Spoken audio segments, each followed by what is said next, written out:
Bonjour ou bonsoir, bienvenue sur cette nouvelle émission chez Littérodio.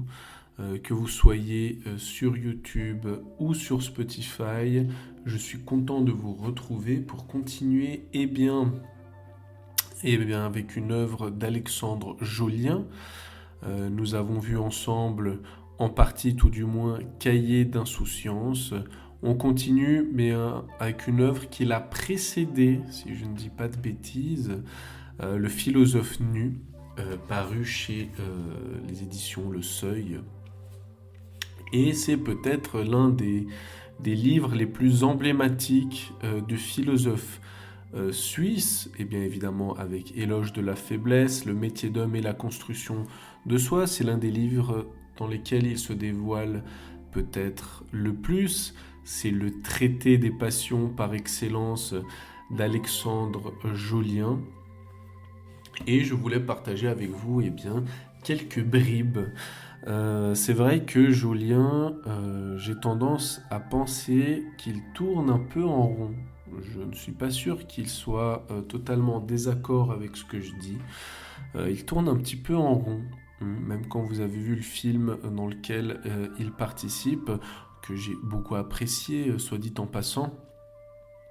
Mais le philosophe nu, c'est vraiment l'occasion de rentrer en profondeur dans sa psyché, ses faiblesses, ses forces aussi, quelque part. Et pour moi, c'est un incontournable. Je vais donc vous proposer déjà dans cette vidéo la lecture d'un court texte en fait qui précède toute son œuvre, qui est quelque part un carnet de bord. Dans Le philosophe nu, c'est un court texte, donc cette vidéo ne sera pas longue du tout, mais elle est importante, me semble-t-il, pour comprendre tout le reste, et en plus, c'est plutôt beau. C'est tiré de Plotin, les Énéades. Voilà, je vous propose ça tout de suite. Bonne lecture, et je vous dis déjà à la prochaine. Nous continuerons avec cette fois-ci, plus en longueur tout du moins, avec ce philosophe nu. Voilà. Une petite introduction, une petite mise en bouche.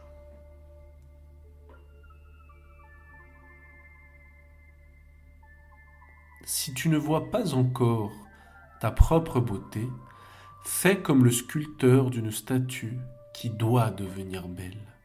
Il enlève ceci, il gratte cela, il rend tel endroit lisse, il nettoie tel autre, jusqu'à ce qu'il fasse apparaître le beau visage dans la statue.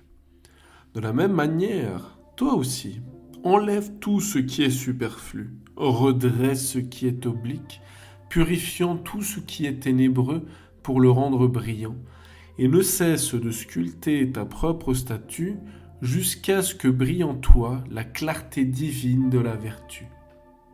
Si tu es devenu cela, n'ayant plus intérieurement quelque chose d'étranger qui soit mélangé à toi, si tu te vois devenu ainsi, regarde en tendant ton regard, car seul un tel œil peut contempler la beauté.